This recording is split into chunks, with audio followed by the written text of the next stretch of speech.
नमस्कार दोस्तों। ब्रज क्लासेज के ऑनलाइन प्लेटफॉर्म में आप लोगों का स्वागत है। आज हम आप लोगों को पढ़ाने वाले हैं राजस्थान के इतिहास में राजस्थान का यादव वंश। और ये क्लास जो है बीएसटीसी और बीएड के एंट्रेंस एग्जाम के लिए काफ़ी महत्वपूर्ण होने वाली है। तो हम लोग बात करते हैं राजस्थान के यादव वंश के बारे में। राजस्थान के यादव वंश की हम लोग बात करते हैं।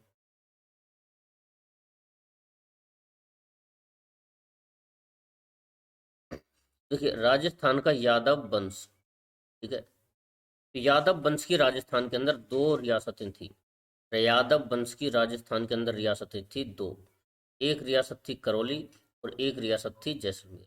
यानी यादव वंश की रियासतें कितनी हैं? राजस्थान में दो रियासतें हैं, एक है करौली और एक है जैसलमेर। करौली की रियासत के जो राजा थे वो अपने नाम के पीछे लगाते थे पाल। क्या लगाते थे? पाल। और जैसलमेर के जो राजा हैं वो अपने नाम के पीछे लगाते थे भाटी। क्या लगाते थे? भाटी। और करौली के लगाते थे पाल। ठीक है। अब जैसलमेर, इसमें यादव वंश में भी अब हम लोग पहले पढ़ने वाले हैं जैसलमेर का इतिहास। यादव वंश में भी पहले पढ़ने वाले हैं जैसलमेर का इतिहास। यानी यादव वंश की राजस्थान के अंदर रियासतें कितनी हैं? तो यादव वंश की दो रियासतें, एक है जैसलमेर, एक है करौली। पहले हम लोग पढ़ने वाले हैं जैसलमेर का इतिहास। अब यहाँ अब हम लोग देखिए, एक व्यक्ति है उसका नाम है भट्टी। एक व्यक्ति है उसका नाम है भट्टी। उसने 285 में भटनेर को राजधानी बनाया है। यानी भटनेर दुर्ग कहाँ पड़ता है? हनुमानगढ़ में। उसने 285 में भटनेर को क्या बना दिया है? राजधानी। तो भाटियों को उत्तर भड़ किवाड़ कहा जाता है या फिर उत्तरी सीमा का प्रहरी कहा जाता है। अब भाटियों को उत्तर भड़ किवाड़ या फिर उत्तरी सीमा का प्रहरी क्यों कहा जाता है, ये बात अब आप लोगों को समझनी होगी। ठीक है, कि भाटियों को उत्तर भड़ किवाड़ या फिर उत्तरी सीमा का प्रहरी क्यों कहा जाता है, ये बात अभी आप लोग समझ लीजिए।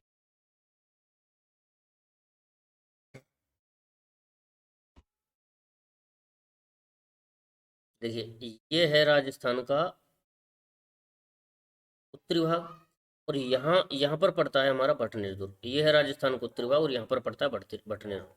तो राजस्थान पर जितने भी विदेशी आक्रमण होंगे, ठीक है, यदि किसी विदेशी ने राजस्थान पर इधर किया आक्रमण, तो राजस्थान में जितने भी उत्तर की साइड से आक्रमण होते हैं विदेशियों के, तो सबसे पहले उन विदेशी आक्रमणकारियों का सामना करता है भटनेर वाले भाटी। भटनेर वाले भाटी जो हैं भटनेर के, यहाँ भटनेर दुर्ग पड़ता है हनुमानगढ़ में। तो भटनेर दुर्ग के जो भाटी हैं वो सबसे पहले उन आक्रमणकारियों को क्या करते हैं? सामना करते हैं। और ये कहाँ पड़ता है? भटनेर दुर्ग पड़ता है राजस्थान के उत्तर दिशा में। भटनेर दुर्ग है जो है वो राजस्थान के उत्तर दिशा में पड़ता है। इसलिए इनको उत्तर भड़ किवाड़ या फिर उत्तरी सीमा जो है, ये जो उत्तरी सीमा है राजस्थान की, उसका प्रहरी या रक्षक कहा जाता है। इनको भाटियों को, राजस्थान के जो भाटी शासक हैं, उनको उत्तरी सीमा का प्रहरी या रक्षक कहा जाता है या फिर उत्तर भड़ किवाड़ कहा जाता है। क्यों? क्योंकि दिशा से जितने भी आक्रमणकारी आते हैं, उन आक्रमणकारियों से सबसे पहले सुरक्षा कौन करते हैं? भाटी शासक करते हैं। ठीक है। तो इसने भटनेर को राजधानी बनाया है, किसने? भट्टी ने। भट्टी के बाद में एक व्यक्ति हुआ है उसका नाम है मंगल राव। भट्टी के बाद में एक व्यक्ति हुआ है उसका नाम है मंगल राव। मंगल राव ने क्या किया है? मंगल राव ने एक नई राजधानी बनाई है और राजधानी का नाम है तन्नौट। यानी मंगल राव ने एक नई राजधानी बना ली है और राजधानी का नाम क्या है? तन्नौट। यानी इसने तन्नौट को नई राजधानी बनाई है मंगल राव ने। तो भाटियों की पहली राजधानी है गई भटनेर। भाटियों की पहली राजधानी क्या है? भटनेर हो गई प्रथम राजधानी। तन्नौट को बनाया है मंगल राव ने दूसरी राजधानी। और एक व्यक्ति है उसका नाम है देवराज। एक व्यक्ति है उसका नाम है देवराज। देवराज ने लोद्रवा को अपनी राजधानी बनाया है। देवराज ने राजधानी किसे बनाया है? देवराज ने राजधानी बना लिया है लोद्रवा को। ठीक है। तो लोद्रवा की रहने वाली थी मूमल। एक मूमल है जो कि लोद्रवा की राजकुमारी थी। और महेंद्र नाम का एक राजकुमार है जो अमरकोट का था। तो महेंद्र और मूमल की प्रेम कहानी जो है वो बहुत ही ज़्यादा प्रसिद्ध है। अगर पूछ लिया जाए कि मूमल कहाँ की रहने वाली थी, तो मूमल रहने वाली है लोद्रवा की राजकुमारी है। और महेंद्र जो कहाँ है, महेंद्र है वो अमरकोट का राजकुमार है। ठीक है। तो एक बार क्या है कि महेंद्र जो हैं वो अमरकोट जाते हैं। महेंद्र जो हैं वो जाते हैं अमरकोट में, और अमरकोट के महल में रहती हैं सॉरी महेंद्र जो है, महेंद्र जाते हैं मूमल जाते, महेंद्र जो है वो मूमल के पास जाते हैं लोद्रवा, और लोद्रवा में अपने महल में रहती हैं। यहाँ पर मूमल इस महल के अंदर रहती हैं।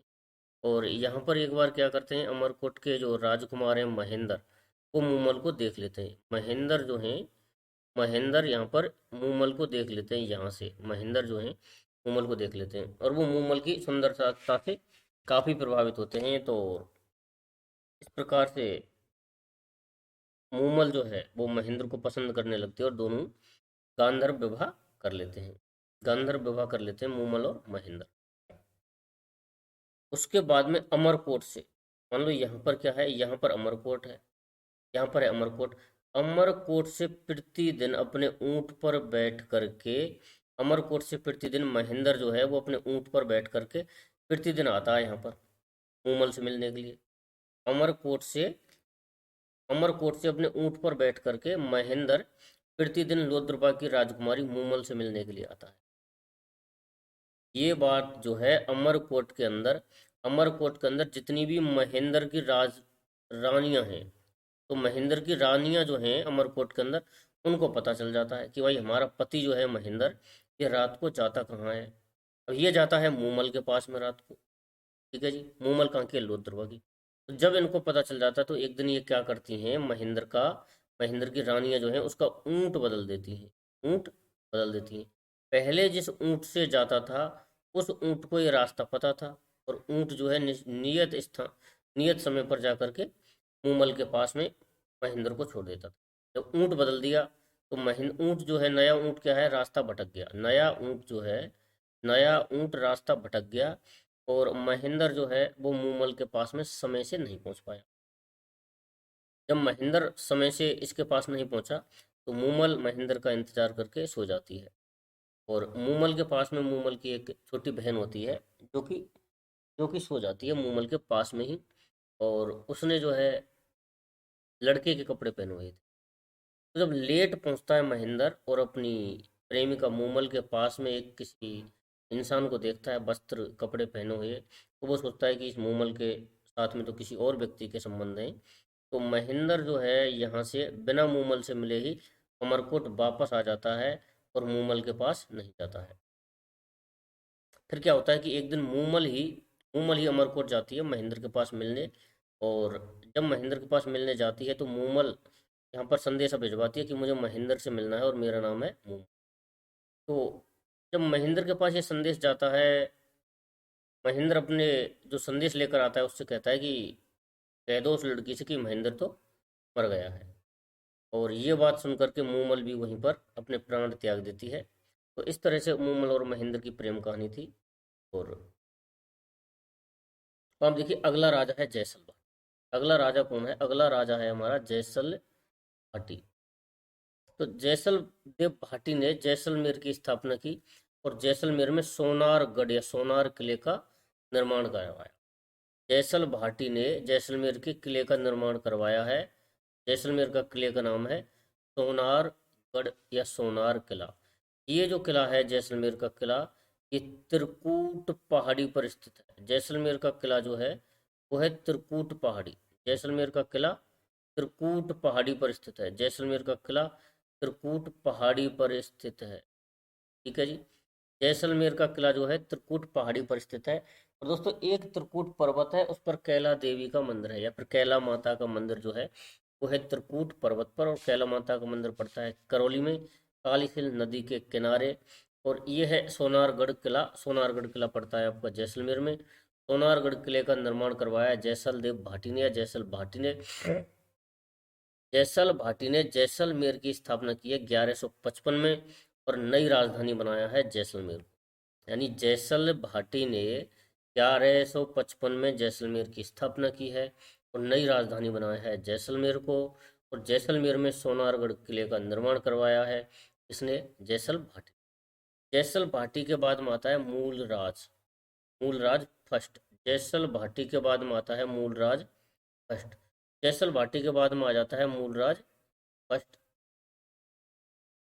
अब मूलराज फर्स्ट के समय एक बहुत ही क्रांतिकारी घटना होती है। मूलराज फर्स्ट के समय जैसलमेर का होता है प्रथम शाका। मूलराज फर्स्ट के समय जैसलमेर का प्रथम शाखा होता है। मूलराज फर्स्ट के समय जैसलमेर का प्रथम शाखा होता है और इस समय आक्रमण करता है अलाउद्दीन खिलजी, यानी दिल्ली का शासक अलाउद्दीन खिलजी जो है वो आक्रमण करता है और इस समय जैसलमेर का होता है प्रथम शाखा। मूलराज फर्स्ट के समय जैसलमेर का प्रथम शाखा होता है। इसके बाद में राजा बनता है दुर्जन साल। इसके बाद में जो राजा बनता है वो है दुर्जन साल, और दुर्जन साल के समय फिरोज तुगलक का आक्रमण होता है और यहाँ पर जैसलमेर में दूसरा साका होता है। यानी पहला साका हुआ है अलाउद्दीन खिलजी के समय, दूसरा साका हुआ है फिरोज तुगलक के समय, दूसरे साके के समय शासक है दुर्जन साल, पहले साके के समय शासक है मूल राज। ठीक है। लूढ़कर्ण, लूढ़कर्ण के समय तीसरा शाखा होता है और इस तीसरे शाखे को हम लोग अर्ध शाखा कहते हैं।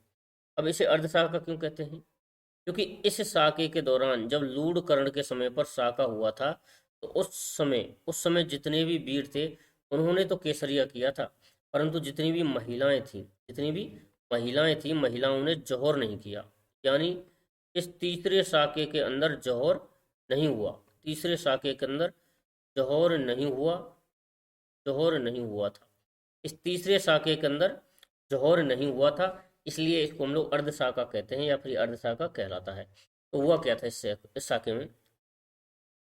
इस समय क्या हुआ था, जब लोग लड़ने जा रहे थे तो उनको पता था कि हमारी हार तो निश्चित है। लूढ़कर्ण के समय जब यहाँ पर सैनिक लड़ने जा रहे थे तब इन सैनिकों को ये आभास हो गया हमारी हार निश्चित है।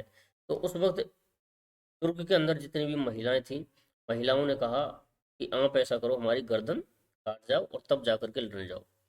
तो सैनिकों ने ऐसा ही किया कि वो जितनी भी रानियां थीं उनकी गर्दन काट काट करके गए थे, यानी सभी रानियों को मार करके तब सैनिक युद्ध लड़ने गए थे। तो इस तरह से यहाँ पर जौहर नहीं कर पाई थी रानियां, इसलिए इसे कहते हैं अर्ध शाखा। तो 2.5 शाखा हुआ है यहाँ पर जो है, 2.5 शाखा हुआ है। जैसलमेर में कितने शाखा हुआ है? 2.5 शाखा। और पूरे राजस्थान के अंदर हुए हैं 12.5 शाखे। पूरे राजस्थान के अंदर कितने शाखे हैं? 2.5 शाखा तो हुआ है जैसलमेर में, और पूरे राजस्थान के अंदर हुए हैं 12.5 शाखे। ये बात आप लोग नोट कर लेना कि जैसलमेर के अंदर हुए 2.5 शाखे, 12.5 शाखे हुए हैं आपके कहाँ पर? 12.5 शाखे हुए हैं पूरे राजस्थान के। ठीक है। और लूढ़कर्ण की राव लूढ़कर्ण सॉरी इस लूढ़कर्ण भाटी की एक पुत्री थी उमादे। लूढ़कर्ण भाटी की पुत्री थी उमादे। उमादे उमादे को रूठी रानी कहते हैं। उमादे का विवाह, जिसका विवाह किसके साथ हुआ था? मालदेव के साथ हुआ था। इसको रूठी रानी कहते हैं, इसको रूठी रानी कहते हैं। लूढ़कर्ण की पुत्री, इसका नाम उमादे है। उमादे की शादी मालदेव से हुई थी और ये रूठी रानी के नाम से प्रसिद्ध है। इसके बाद में एक राजा बनते हैं मूलराज द्वितीय। मूलराज द्वितीय जो है 1818 में 1818 में अंग्रेजों से संधि कर लेता है मूलराज द्वितीय। और ये जो जैसल है, जैसल, तो इसका क्वेश्चन जो है हमने टेस्ट लिया था उसमें आ भी गया, बीएसटीसी के लिए जो टेस्ट लिया था कि जैसलमेर दुर्ग का निर्माण किसने किया था? जैसल भाटी ने जैसलमेर दुर्ग का निर्माण किया था। तो ये आपका जैसलमेर का इतिहास है।